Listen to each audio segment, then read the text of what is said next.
Welcome, ladies, to the Real Estate Investor Show, providing inspiration, strategies, and insight to empower women investors to live balanced and financially free lives. Now, here are your co-hosts, Liz and Andressa.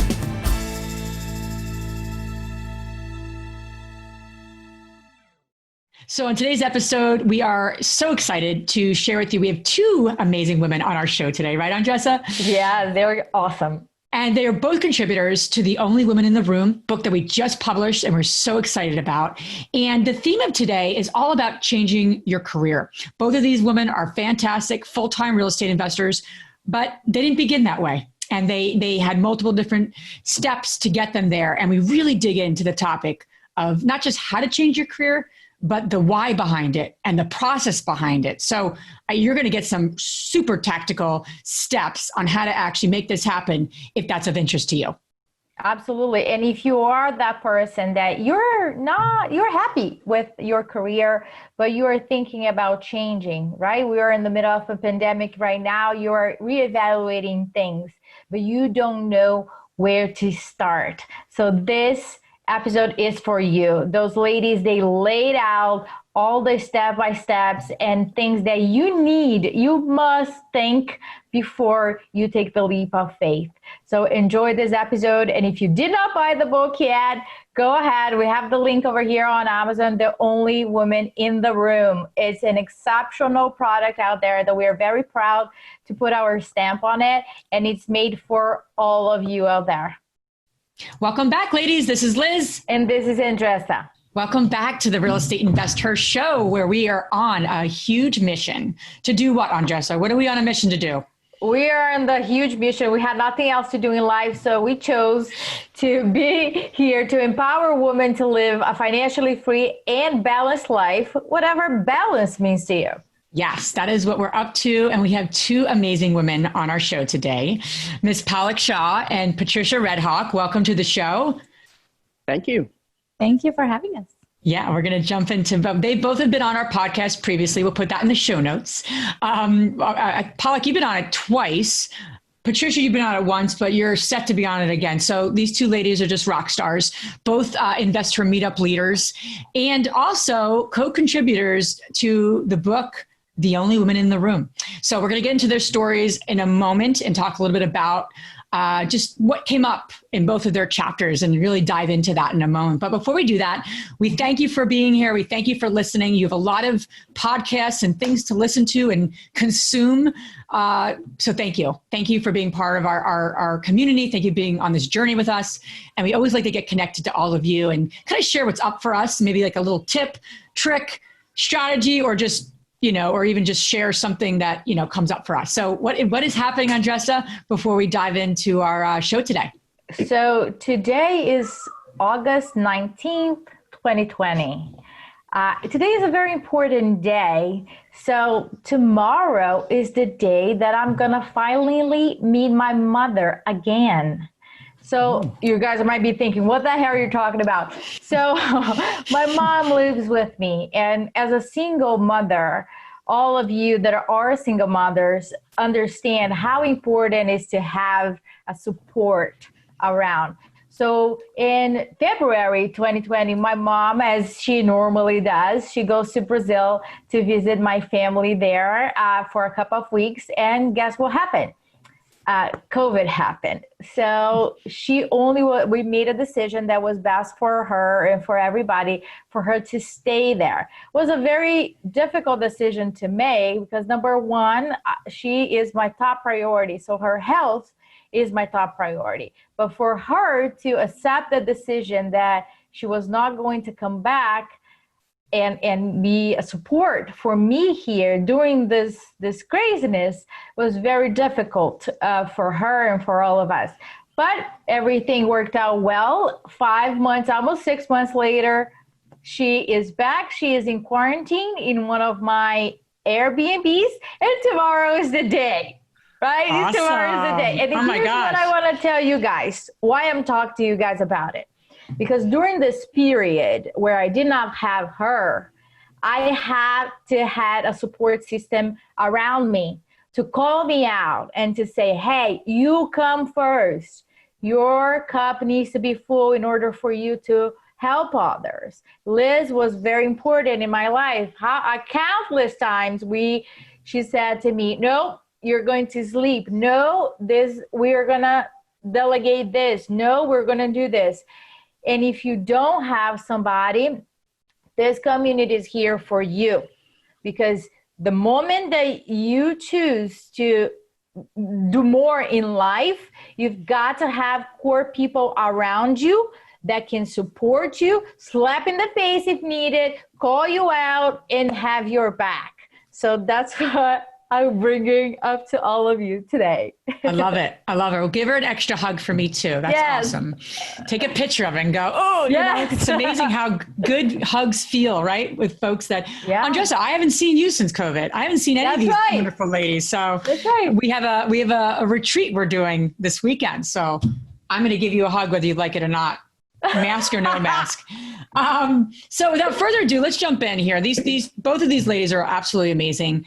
They have such great experience and actually aligned in a lot of ways with what real estate experience. I know the BRRRR strategy you both absolutely love, and we could probably do a whole episode on, but we might tie that in as we continue here. But so just to share with the women listening, so we've published an amazing book. I'm certainly biased, but an amazing book called The Only Woman in the Room. And it highlights 20 women's stories, all walks of life, all different types of parts of the country they're coming from, and different segments of being the only woman in the room and giving inspiration, tips, strategies on how to get the most out of your investing kind of, career, if you will. And each of those stories is just absolutely amazing. So a lot of our podcast episodes are going to highlight these women and also talk about some critical things for you to take in your own life. So what's amazing with these two women is that both of them have a lot in common, but one thing they had in common was changing careers. And that's scary, right? And we're going to get into both of their stories. It's a scary thing. I've changed. I had one main career coming out of graduate school. Wasn't what I went to school for, but then I worked about 12 years in corporate and then had experience in investing and then joined my husband full time. And I got to tell you, it is a scary thing to go from confidence to like, shit, I know nothing, pretty much. And now I had experience in investing and I would call myself an entrepreneur, but it's different when you're doing it full time, right? So so both of you, let's start here and then we're going to get into giving the women listening, some really good strategies around this, because I think it can get scary and there's probably some very specific things they can do. So let's start with you. I call her Red Hawk, but I'm just going to call you Red Hawk here. Or Dr. Red Hawk. Or Dr. Red Hawk. I'll call you Dr. Red Hawk because you are a doctor. Indeed. A very good one. For you changed your careers a few times. So tell the women listening a little bit about your journey, and I guess specifically, why then into real estate investing? Mm-hmm. So obviously it's a much longer story than we're going to have time to talk about today. But briefly, I seem to have a theme that I end up in male-dominated industries. So I got started off in construction, did residential remodeling in the San Francisco Bay Area where I lived and grew up, and that was fabulous. And I actually continued, obviously, to mine those experiences, and it forms a good bit of the construction bedrock that I utilize now. And then I decided I didn't want to be 40 years old and swinging a hammer, and so I got myself into medical school. I put myself through college and went to Temple University School of Medicine in Philadelphia. Go Owls! And then ultimately trained in family medicine afterwards. And as I said, practiced medicine there. And then in 2010. Kind of a whole host of kind of crossroads appeared, and ultimately I decided to step away from medicine and embrace real estate investing. I have to say too that kind of running concurrent with college and medical school, I was also in the California Army National Guard, so I've been in the military as well, also male dominated.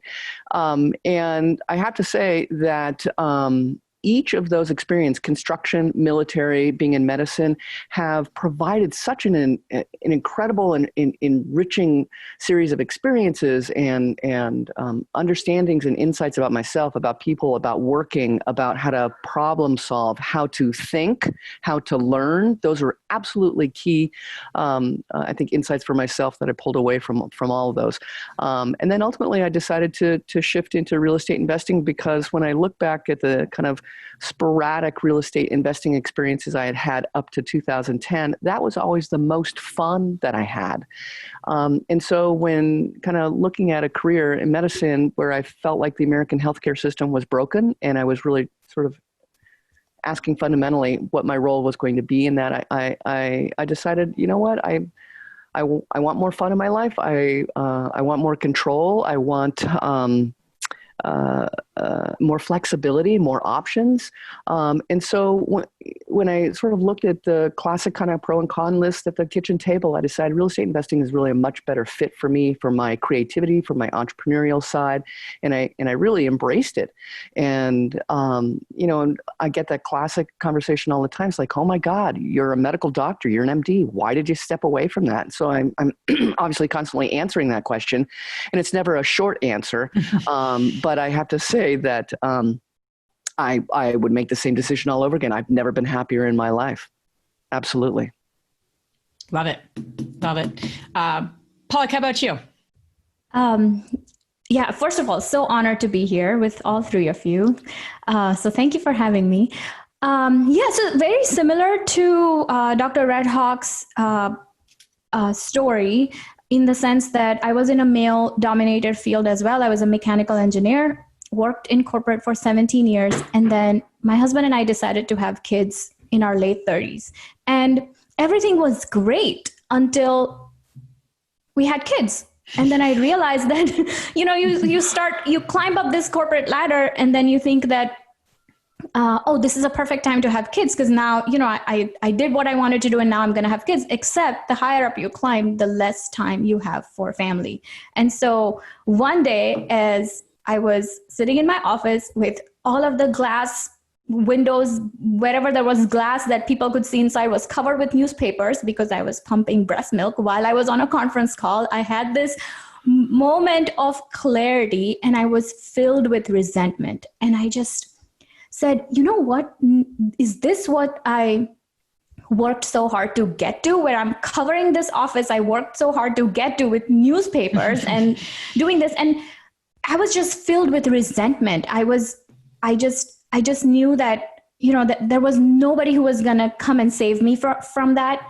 And I had to take responsibility if I wanted something to change. I rarely got to see my kids. And I said, you know what, there has to be something that should be different about the situation. And with any decision that, comes from the heart, as soon as you make that decision, your subconscious starts fighting all of the reality around you. And I support my mom financially, and I was making six figures, and all of that stuff started happening after I decided to make that decision, and spent months in turmoil, and then decided, okay, I have to do this. So I quit my job and started pursuing real estate full time. Wow. So when I read that, I could imagine you sitting down and breastfeeding your child with all the paper. I could picture everything. Pumping, yeah. Yeah, pumping and seeing that. And this is the reality, right? For women in corporate, like we're not given the tools to balance everything. And you just kind of fit into this world that's made by men. Yeah, I remember. Liz, do you remember this? I hope you don't mind sharing this. So Liz and I went to New York City to see Mindy Jensen from Bigger Pockets speaking there. And we were on this conference, this like meetup. Yeah. And Liz needed to pump. And I was like, okay, let's find a room. We couldn't find a room. And we went to the bathroom. We're like, well, this is disgusting here. I don't think it's appropriate. I ended up like finding something to cover her in a back room. Yeah, it was really bad. Yeah. It was really bad. And then you're like, wait a minute, there's no even a consideration for the other, right? But the point that I want to make here, Palak, is that like that resentment and your why needed to be bigger than anything, any fear, anything else. And that's what I'm going to read a little note from your chapter on the book. So the leap of faith must begin with a strong why. For me, it was a clear need to be with my children. This need was way bigger than any formula, analysis, or any convincing Excel spreadsheet. I love when you say that, because sometimes we try to quote unquote convince ourselves rationally. Oh, other people say that real estate is a great way to build wealth, which it is.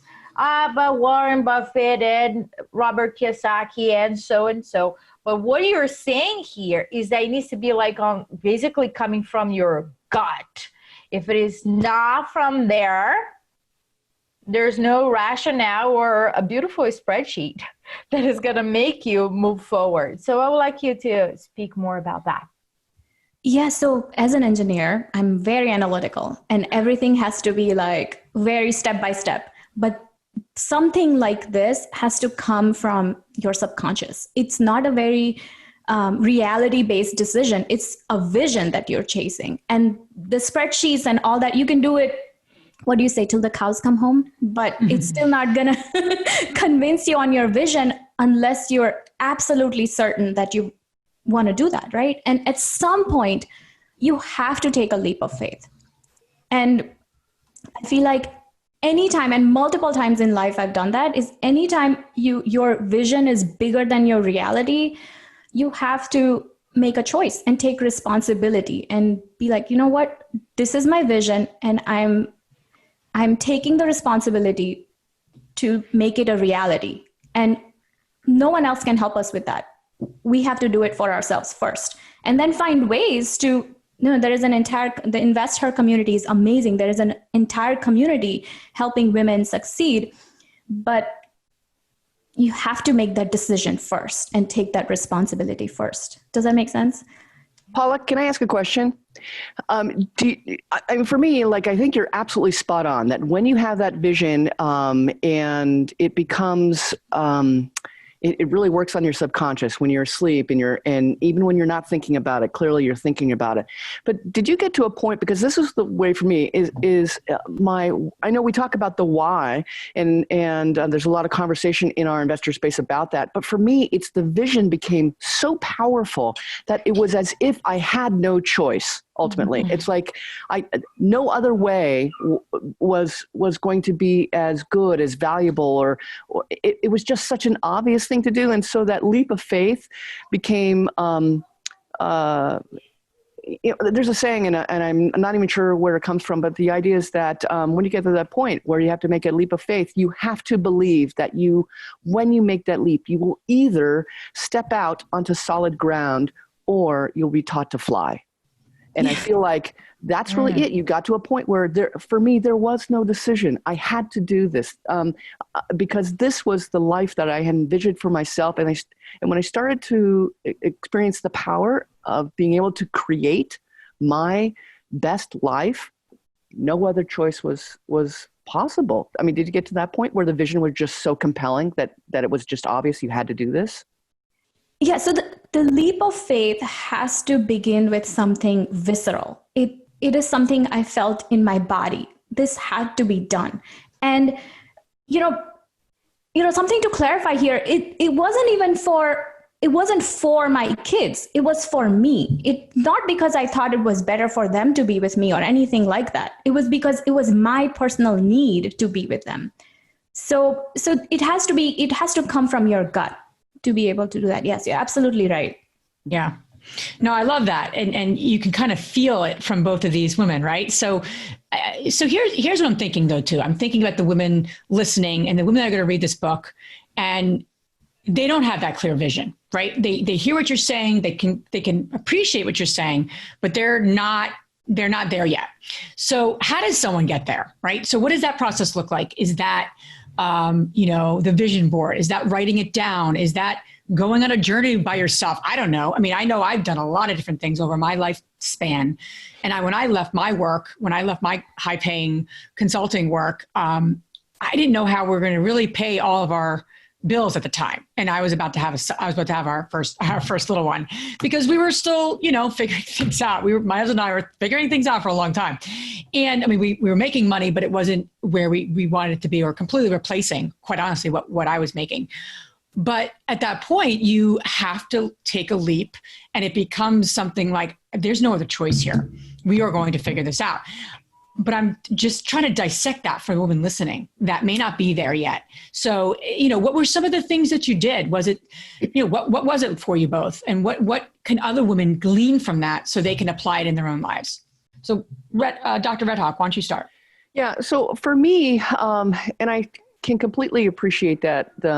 For many of the women who are going to be listening to this, it's just the smallest subtle stirrings of thinking about, wow, what might a different life be like for me? And I think there are a couple things, and Liz, you touched on it. I think that being really intentional about sitting down and thinking about what does the perfect day look like for me? What does a perfect day at rest look like for me? What does a perfect day with my family? What does a perfect day at work look like for me? What are the things that I have done in previous jobs, or that I like to do day to day that I'm not doing now? So for me, one of the things I realized is I actually really love being creative. And that doesn't necessarily mean like painting or something like that, which I do as well, but creative in my thinking, and I sometimes joke, I said, you could be creative at practicing medicine, except they call it malpractice, and it's kind of frowned upon. So you can't just wing it in medicine. But I think that really spending time thinking about what is the life, I want to live a life that I love. What does that look like every day? What are specifically the kinds of tasks and things that I'm looking at? So I would encourage women to sit down and spend some introspective time considering and break it down into small little nuggets. What are the things you love to do every day? What makes you happy? And I think that lots of times we don't even consider that. Like we're women, we're so busy, running our family and helping with other family and friends, et cetera. It's like we never take the time to sit and it's like, okay, let's check in. Do I really love this life? And if not, what are components of a life that I think I would love, and how can I get there? And I think the first step might be really clarifying for yourself. What do you want in your life? And I'm a big believer. I'll take a page out of Palak's book. I can be sort of very analytical sometimes, and I want to sit down. I'm a pictorial learner, and I organize myself with pictures, and so I want to sit down. Okay, so I draw a diagram, almost like an org chart. What are the things I like to do? I'm sort of clustering ideas. I'm brainstorming with myself, and I'm also a person who likes to process out loud. So I will tell you that having really heartfelt, key conversations with people I know and love, and understanding sort of what their points of view are. I've got friends who are very analytical, very down to earth. I've got other friends who are very mercurial and are far more touchy-feely. And so having conversations with people who know me well and bouncing off ideas off them, I think will be constructive for the women as they start to organize their thoughts and clarify for themselves sort of what is I call it the launch pad. So when I talk to students, there's a pre-launch period, and then there's the launch pad. And I think if you're still in the pre-launch period, identifying things that you like to do, identifying skills that you believe you're good at, possibly even identifying skills that you think you ought to be good at to start to craft the life that you're looking for. All those are part of that pre-launch activity. It's kind of like going on a long journey. You got to figure out what you have already and what you need to go where you want to go. Yeah, I love that. How about you, Palak? What did you take yourself through any sort of process similar, Dr. Redhawk, or a little different, or? So I think the process that I went through was a lot of turmoil. And then I had to organize these thoughts somehow. So just like Dr. Redhawk said, the first step was really envisioning that life. And it could be a vision board. It could be just a series of statements that mean something to you. And so I think the first step is that envisioning, what kind of a life do I see myself living? And the second is the why that we just talked about. And I feel like whenever we talk about the why, unless you dig deeper and deeper, and we do this 7 levels of why exercise where you say, hey, why do I want this? And whatever the response is, you keep asking yourself that question of why, until you get an answer that cannot go anywhere from there. And for me, it was, I just didn't want somebody else deciding how I was going to spend my time. And it is so basic, right? But that was my basic why. I wanted to be in control. So figure out, that's the second key component. And the third one is, what are your non-negotiables? And for me, it was 2 things. One, being able to spend time with my kids, very simple. And the second one was not giving up that control of how I was going to build my future. And everything else I had to give up on. And if you decide that, what's truly important to me, and not because of what's expected of me, because that's what, as women, we fight a lot, right? Like there are expectations that our parents put on us, or our spouse, or our friends, or just the way we grew up, the society, our coworkers. Really stepping out of that and figuring out what are truly my own non-negotiables if nobody else was a part of this decision, and then going forward with it. Those are the 3 questions I would ask myself.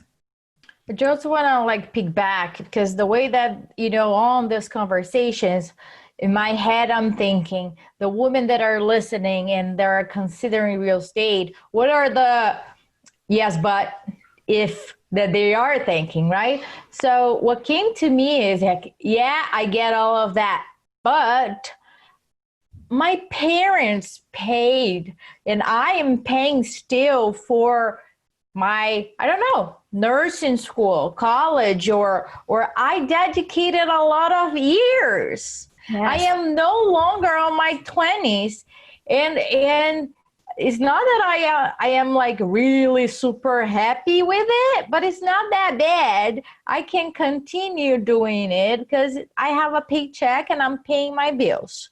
So, all right, so picture that. The point that we're talking here is that it's not that bad. It's really not enough to me, right? To all of you. I went to school for journalism.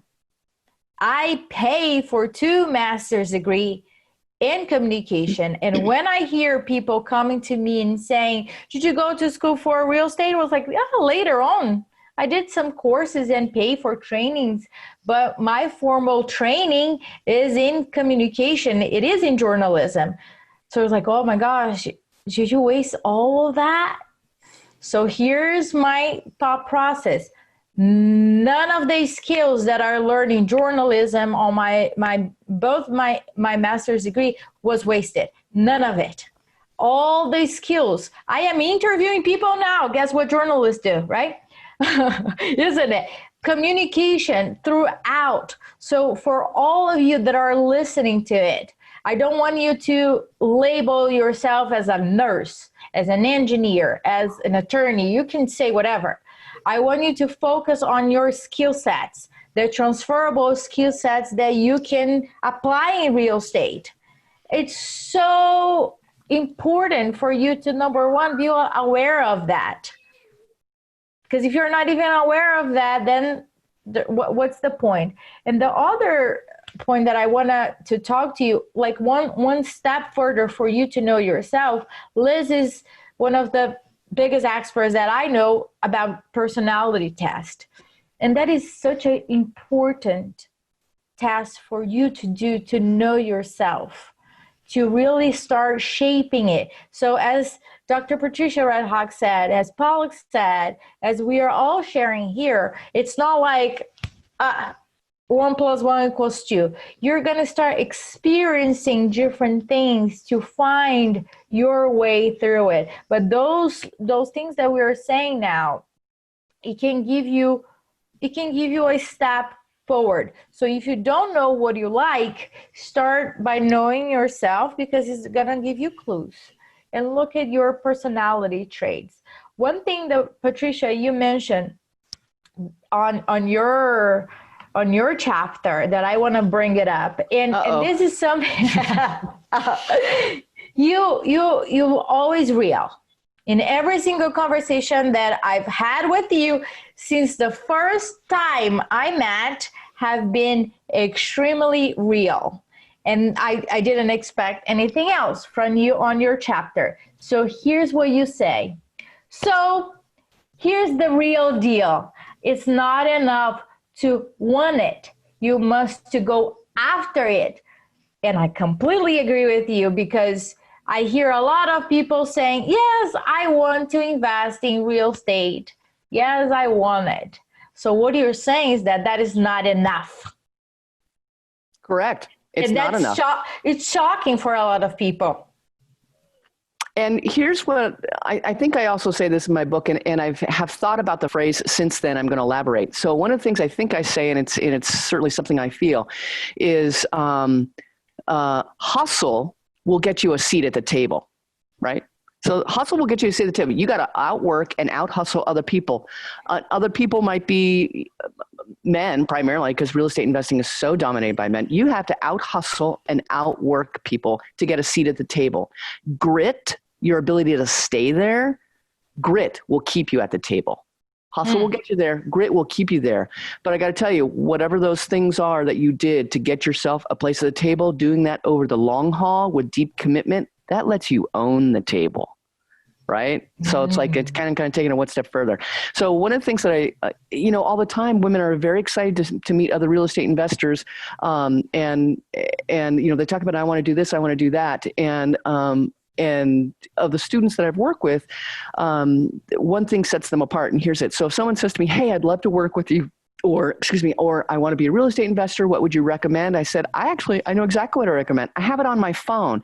And I said, I'm going to text you. These are 6 titles of books that you should read first. If you haven't read them, read them thoroughly, and then call me back and let's talk about how we might work together. I haven't had a single person actually read all 6 books and then get back in, because when you're forced to not just talk about it in a kind of an ethereal manner, but if you're actually given tasks towards that, like that really separates the girls from the women, and if you're not willing to put in the hard work that is required, and it's real estate investing is simple. It's not like practicing medicine. It's sure not mechanical engineering. It's a simple process, regardless of what you're into, single families or multifamily or development, whatever. It's simple, but it's hard. And people are unprepared for the hard part, I think. And it's always going to be hard. But it's also, that's part of one of the most rewarding things for me, when you're able to adapt, adjust, overcome. Shit always happens. But the point is, figure out what your resources are, what tools you have available. You've got a community of people to ask questions of. And frankly, the 3 ladies on this podcast are on the short list of my brain trust. I know that if I have a problem or trouble, I'm gonna pick your brains, and some of the other authors too, who are my personal friends. This is my personal brain trust. Figure out what you need to get where you're going, but also trust that you'll have folks to help you get there. But I think I'm a big proponent. You guys know this. I am a big proponent of ongoing education. So if someone comes to me and says, I want to invest in real estate, and I say, great. I said, here are 6 books to get you started, and they don't do it, they don't want it enough. If you're not willing to do the homework, if you're not willing to do some research on your own, like when we're and in the Investor Facebook community, I love those conversations, because newbies ask questions, more experienced people have questions, and everybody in between. And I love that we all get a chance to contribute to those conversations in the threads. But one of the things, as one of the moderators, I'm always really quick to point out is, if somebody is asking a question that clearly is too broad and it indicates that they haven't done some background reading or some education, I will often go back to them and say, hey, your question's too broad to really get a meaningful answer. My recommendation is, try reading this or listening to some podcasts on this particular subject and get some clarity around the questions that you really want answered, then come back and answer them. And that's one of those things too. I appreciate the enthusiasm with which folks ask their questions, but if you really want it, go find out on your own first. Do some homework, then come back and utilize the community. So I think I've rambled on, so you can edit that out. No, that's great. Right. Pollock, you wanted to jump in on say something. I saw you, so why don't I give you the chance to do that before we shift gears? I was saying that what Andressa was talking about is, when you are at work and you're thinking, well, what about this? But what about this? I'm here. I've got a family to feed, and I've got this and that, my job, my paycheck, I'm getting this paycheck. What do I do? I mean, I just think like it's easy to think that way because that's how the world is set up. We're actually set up to think that way. So there are less and less people starting this, right? We get this false sense of comfort in these paychecks and in these retirement account and in these 3 weeks of vacation a year, whatever that is. And we start just shooting for those little goals that makes us get set up for that. But at the end of the day, it's important to remember, as long as you're working for somebody else, no matter who you are and what level you are, you're still a cog in the wheel. Like, cog in the wheel? Is that the right phrase? I'm so bad with phrases. Cog in the wheel. Yeah, we're still a pawn. We're still a cog in the wheel. We don't have the ability to make those choices. At some point or the other, we're going to hit the glass ceiling. And the only way to get out of that is to start something of your own. And real estate investing is amazing for that. So that's what I was trying to say. I love that. And it's really, there's so many different things I could take this in, but I have a few thoughts I wanted to share and just highlight for the ladies listening. You have people who they don't like their job, right? They want to shift their career. So then they jump into something like in real estate investing and they try, it doesn't work, or something doesn't work. And then they just kind of like, this is not a good idea to do. But meanwhile, maybe asking those tough questions ahead of time, right? Don't watch HGTV. Don't watch, like those aren't going to, I know they're not going to tell you, like we know that, but it does look easier than it really is. I don't know about you, but none of our flips have ever turned out that way. And I know. But regardless, really what's important is to ask yourself the tough questions. Dr. Redhawk, you said, like, what does my perfect day look like? Who am I with? What am I doing? Like you want to make a career change, you got to ask yourself some really important questions. Don't you be like, absolutely. Where are my skills? What new career should I jump into? Oh, investing sounds like a great idea. It sounds like there's a lot of great people making some good money. I want to buy some rental property. Yeah, that's a great one. Like, yeah, don't do that. Don't take it down that path because it's such a layered, and I love what you said, Palak. It's such a layered onion. Why?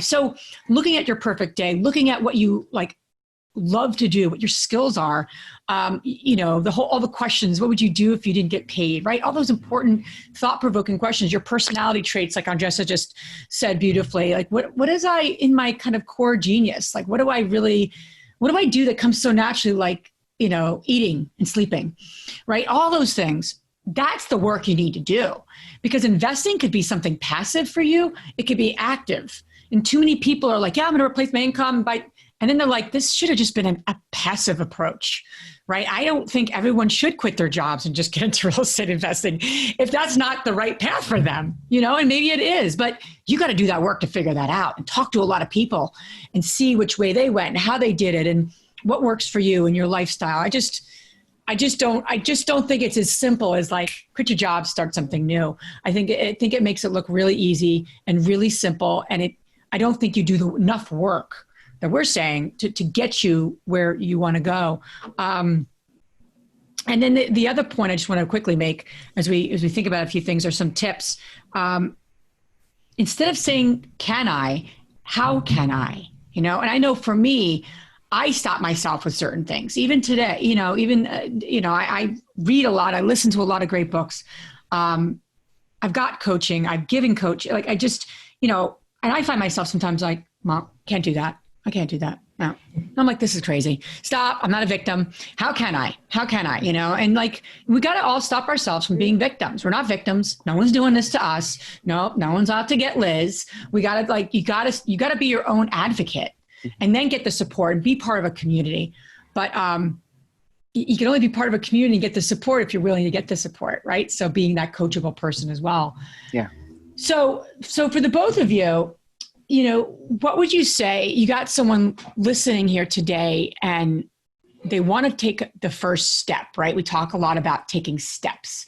It's not just like literally overnight, right? So what's a step? What's a simple, doable step they literally can stop this podcast and do after the podcast if they want to make a career change? It's like one thing they can do. What do you think, Dr. Red Hawk?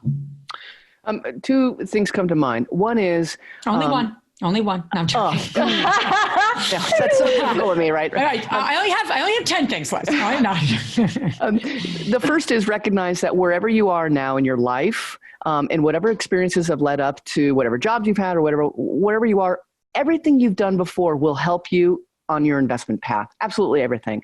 Having been a soldier helps me. Having done construction obviously helps me. Having been in medicine helps me. So understand that the skill set that you're starting to assemble in this pre-launch period, you will draw those gifts and experiences from your previous lives, as it were. So know that you already have a lot in your in your pack to go with you. So understand that you already have things that you can draw on. So maybe spend a little bit of time clarifying from those previous experiences, what are things you liked about those jobs? What are things you didn't like about those jobs? Those are also important. But I would have to say that in the sort of that pre-launch, I'm considering moving to real estate investing from whatever career. The most important thing is to do that in inner work. Figure out what makes you happy, what doesn't. What do you think you're good at? What do you maybe have challenges with? Figure that out. You have to know. Here's something from the military. You have to know you have offense and defense in fighting a war as well as in a career. So, everybody has a sense of what their personal strengths are. So that's sort of your offensive game, as you were. But it's far more important ultimately to know what your defensive game is, because where you are weak are places that will sink deals or get you killed or get a patient killed.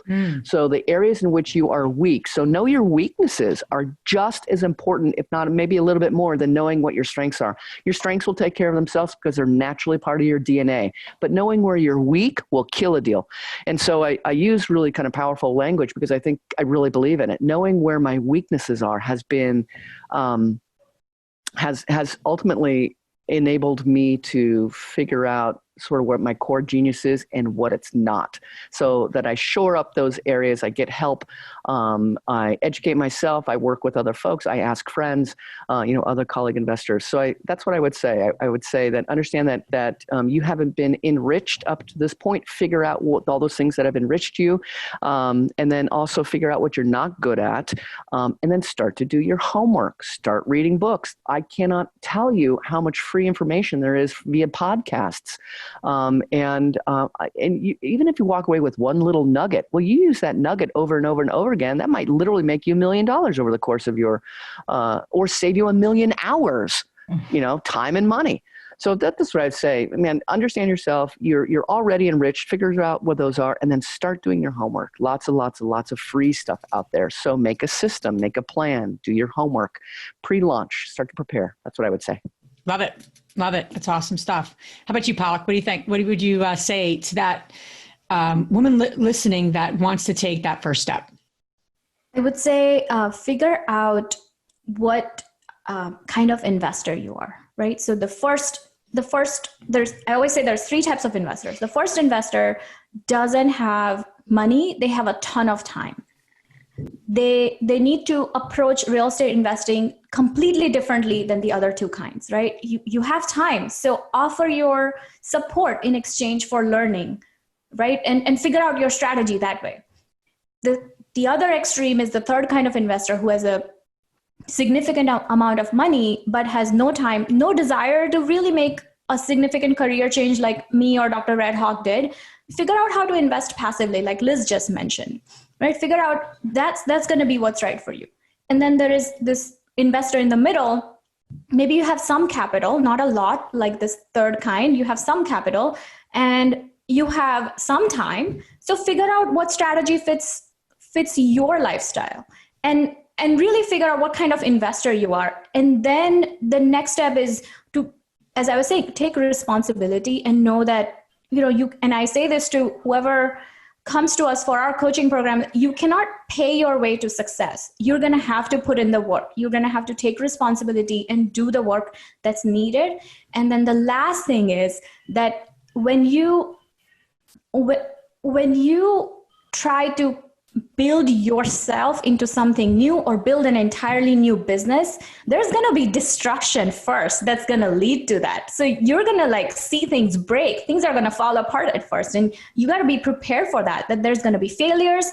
Things are not going to work in the first shot. You may decide that, hey, this wasn't really right. I'm going to pivot and I'm going to do it this way instead. And just be prepared to be nimble and then pursue whatever you're after. Yeah, I love that. I love both of your advice and both of your, not just advice, right? But I think that what makes this book, to tie the only woman in the room, so amazing. And I got so much from it personally, quite honestly, is that it's specific strategies, right? It's tactical. Women want realness. They want direction, and they don't want like, what's the word? I'm losing my words for Fluffy, today too. Fluffy. It's not like, oh, you're awesome. You could do anything. No, like this book, is so chock full of every chapter, especially these two amazing women we have on today. It's full of actionable tips and strategies to literally implement immediately. So thank you both so much for being on today. Dr. Red Hawk, where can the ladies listening learn more about you and what you're up to? So I am launching actually a new website, and you can reach me at that. It's www.patriciaredhawkmd.com, and it's just being constructed now. So I think by the time we publish this, it'll be up and running, and you can find me there and keep abreast of sort of all the crazy activities. I have Instagram as well. It's new to me, but you'll see random pictures of me and my kids in my happy place, and that's Red Hawk MD, at Red Hawk MD. So please feel free to reach out. Love to talk shop. Awesome. How about you, Palak? How can the ladies listening learn more about you? You can either follow me on Instagram at Open Spaces Women, or you can go to my website. It's openspaceswomen.com. Awesome. Great. That's awesome. And all of this is going to be on our show notes. Thanks again, both of you. I'm super excited that I already read the book, so I'm super excited to other women to also get to experience your stories more in depth and get to know you both in a different way. So thank you again. Thank you. It was delightful. If you enjoyed this podcast and want to receive updates on our next interviews, go to our website, therealestateinvestor.com. There, you can subscribe to our show, become part of our investor community, and get updates on upcoming episodes. If you like our show, please share it with other women who would benefit. And don't forget to leave us a rating on iTunes. We'd really appreciate it. And as always, we encourage you to take one action as a result of today's show and put it into motion so you can live both a financially free and balanced life. Thanks for spending time with us. Ciao.